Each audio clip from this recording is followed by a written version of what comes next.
तो बैकवर्ड के लोगों को पता चलता कितनी संख्या है, और कितनी संख्या है जब संख्या का पता चलता तो अपनी संख्या के मुताबिक वो हिस्सेदारी मांगते, वो हिस्सेदारी ना देनी पड़े, इसलिए संख्या ही मत बताओ, क्योंकि संख्या का तब पता चलता बैकवर्ड के लोगों को तो 97% जो लोग बैठे हैं न्यायपालिका में उनके हिस्से का जाता, 79.2 प्रशासनिक सेवाओं में बैठे हैं उनके हिस्से का जाता, इसलिए संख्या ही काउंट नहीं करवाई गई।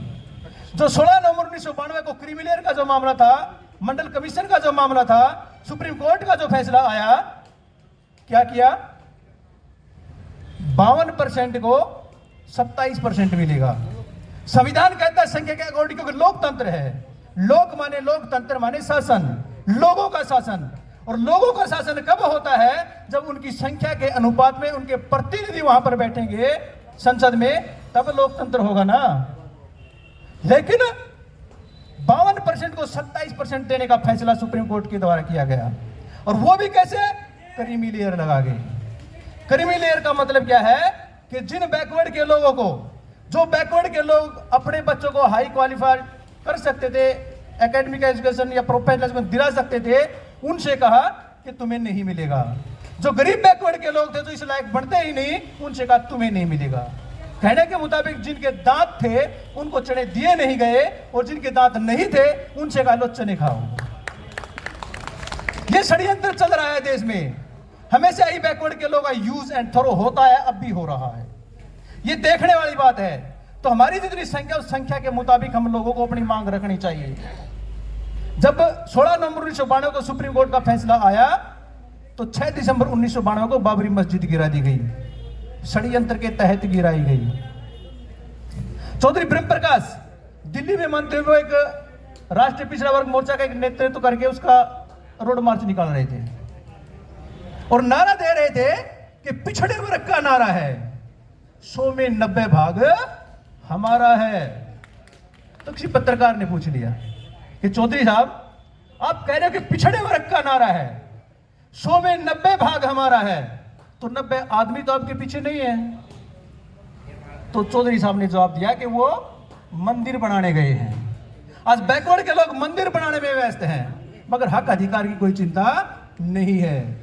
आज जो बुद्धिजीवी वर्ग हमारा बैकवर्ड समाज का, शेड्यूल कास्ट वर्ग का है, वो अपने बच्चों को हाई लेवल की एजुकेशन दिलाने के लिए लाखों रुपया कोचिंग पर खर्च करता है, लाखों रुपया कोचिंग पर, लाखों रुपया खर्च करता है। और कोचिंग में जब अच्छी मेरिट आए तो फिर एडमिशन कहां होना चाहिए, सरकारी संस्थान में होना चाहिए, क्योंकि फीस नहीं लगती ना वहां। लेकिन उन सरकारी संस्थाओं को बचाने के लिए एक पैसा खर्च नहीं कर रहा।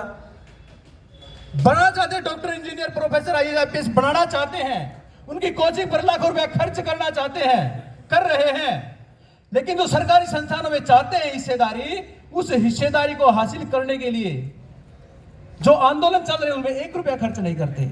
जब वो सरकारी संस्थान बचेंगे ही नहीं तो कहां से लाखों रुपया खर्च करोगे, आने वाली पीढ़ियां क्या करेंगी।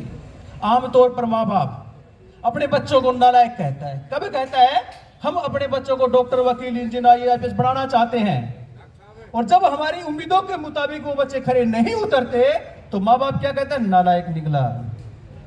ठीक इसी प्रकार हमारी आने वाली औलादें हमें नालायक कहेंगी, क्योंकि हमारे महापुरुषों ने जो संघर्ष किया, जो त्याग किया, जो समर्पण किया, और संघर्ष, त्याग और समर्पण की बदौलत जो हक अधिकार हमें दिए, आज हम अपने जीते जी को खत्म करवा रहे हैं, बचाने के लिए काम नहीं कर रहे हैं। हमारी आने वाली औलादें हमें नालायक कहेंगी। महात्मा ज्योतिबा फुले एक बात कहते थे, हम क्या करते हैं, अपने महापुरुषों पर, फोटो पर माला डालते हैं और विचारों पर ताला, फोटो पर माला डालते हैं, विचारों पर ताला डालते हैं। जब तक ये चलेगा समाधान होने वाला नहीं है, लोग जागरूक होने वाले नहीं है। महात्मा ज्योतिबा फुले क्या कहते थे कि जब तक इस देश में अंग्रेज है, किसको करे, शूद्रो अति शूद्रो। शूद्र कौन है, आज का बैकवर्ड क्लास ही शूद्र है। कुछ लोगों को समझ में नहीं है, शायद शेड्यूल कास्ट और ट्राइब को शूद्र मानते, शेड्यूल कास्ट ट्राइब के लोग शूद्र नहीं हैं, बैकवर्ड के लोग ही शूद्र हैं। और संविधान के मुताबिक ओबीसी हिंदू नहीं है, ओबीसी के लोग हिंदू नहीं है। संविधान का आर्टिकल 340 ऐसा साबित करता है कि बैकवर्ड के लोग हिंदू नहीं हैं। तो महात्मा ज्योतिबा फुले एक बात कहते थे कि शूद्रो अति शूद्रो, शूद्र बैकवर्ड, अति शूद्रो SC ST के लोग। जब तक अंग्रेज भारत में है तब तक ब्राह्मणों की गुलामी से आजादी हासिल कर सकते हो। भारत का शासक कौन है? अंग्रेज। महात्मा ज्योतिबा फुले किसकी गुलामी से आजादी की बात कर रहे हैं? ब्राह्मणों की गुलामी से आजादी हासिल कर सकते हो। मौका है, अवसर है, क्योंकि अंग्रेज मदद कर रहे थे। बाबा साहब डॉक्टर अंबेडकर ने अपना गुरु माना महात्मा ज्योतिबा फुले को, और क्या कहा? गुलामों को गुलामी का एहसास कर। गुरु माना ना, तो महात्मा ज्योतिबा फुले गुलामी की बात कर रहे हैं। बाबा साहब डॉक्टर अंबेडकर भी गुलामी की बात कर रहे हैं कि गुलामों को गुलामी का एहसास करवा दो, अपनी जंजीरें वो खुद तोड़ देंगे।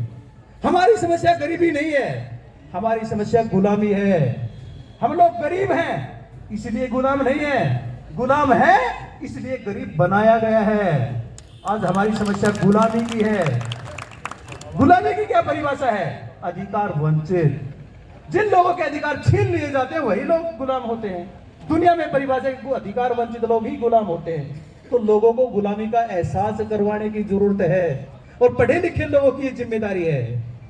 18 मार्च 1956 को बाबा साहब ने पढ़े लिखे लोगों को धोखेबाज इसीलिए कहा कि उन लोगों ने जो काम करना चाहिए था, समाज को जागरूक करना चाहिए था, हक अधिकार के प्रति सचेत करना चाहिए था, नहीं किया, इसलिए धोखेबाज कहा। हमने बामसेफ के माध्यम से सरकार को झुकाने का भी काम किया। जो 13 पॉइंट रोस्टर सरकार ने लागू किया था, 200 पॉइंट रोस्टर को खत्म करके हमने पूरे देश में 5 मार्च को भारत बंद किया और सरकार को झुकाने का काम किया, और 13 पॉइंट रोस्टर को खत्म करके 200 पॉइंट रोस्टर लागू करवाने के लिए मजबूर किया। एकजुट होने की आवश्यकता है। अपनी ताकत जो टुकड़ों में बिखरी हुई है, उस टुकड़ों में बिखरी हुई ताकत को इकट्ठा करने की जरूरत है, क्योंकि जब तक आप टुकड़ों में बिखरे रहोगे, कोई धानक बना रहा है, कोई चमार बना रहा है, कोई खत्ती, कोई जांगड़ा बने रहोगे, ये समाज नहीं है। हम समाज को तोड़ने का काम कर रहे हैं। समाज को बढ़कर जब हम सब इकट्ठे होंगे, हम ओबीसी की बात करते हैं, हम एससी की बात करते हैं। ओबीसी कब है? जब ओबीसी में जितनी जातियां वो सारी इकट्ठी होंगी तब तो ओबीसी है ना। मैं विनोद जांगड़ा, तो मैं जातिवाद को मजबूत करने का काम कर रहा हूं और ओबीसी को तोड़ने का काम कर रहा हूं। अगर सम्मेलन ओबीसी का बुलाते हो, सम्मेलन एससी का बुलाते हो, तो ओबीसी बनो, एससी बनो। बाबा साहब ने ये करके दिखाया।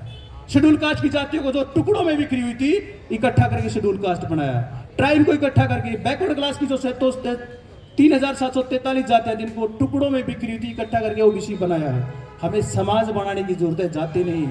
तो मैं इस मंच के माध्यम से आप लोगों को कहना चाहता हूं कि schedule caste, schedule tribe, backward और कन्वर्टेड माइनॉरिटीज इस देश के मूल निवासी हैं।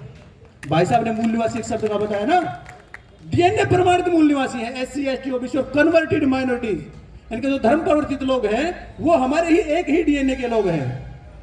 हम भाई भाई इस देश के मूल निवासी हैं, और ये मैं नहीं कह रहा, ये डीएनए ने प्रमाणित किया है। 21 मई 2001 का टाइम्स ऑफ इंडिया नेट पे मिल जाएगा, निकाल के देख लेना। माइकल बामसाद की स्टेटमेंट है, और ब्राह्मणों ने खुद साबित किया है कि वो लोग यहाँ के नहीं है। पंडित बाल गंगाधर तिलक कोई आम आदमी थे, बहुत बड़े नेता थे। किताब लिखी था आर्किटिक होम निवेदास, खुद साबित किया कि हम लोग भारतीय नहीं है, बाहर से आए हुए हैं। महापंडित राहुल संस्कृत ने आजमगढ़ के ब्राह्मण किताब लिखी, द वोल्गा टू गंगा, खुद लिखा, भारतीय नहीं है, बाहर से आए हुए हैं। जो लोग खुद कह रहे हैं, अंग्रेजों को गांधी ने कैसे भगाया जानते हो? पूरे देश को बताने का काम किया कि अंग्रेज विदेशी है, विदेशी है, विदेशी है। जब सब लोगों के मन में ये फीड होगा कि हाँ विदेशी है, तब भगाने का आंदोलन चलाया। हमें दोस्त और दुश्मन की पहचान करनी होगी। जब तक दोस्त और दुश्मन की पहचान नहीं करोगे, अंधेरे में किसके साथ लड़ोगे? दुश्मन की पहचान करके ही जंग को जीता जा सकता है। तो मेरा आप सभी लोगों से निवेदन है, यहाँ पर मंच पर जो साथी उपस्थित है, सामने जो लोग उपस्थित हैं, हमें समाज बनाने की जरूरत है।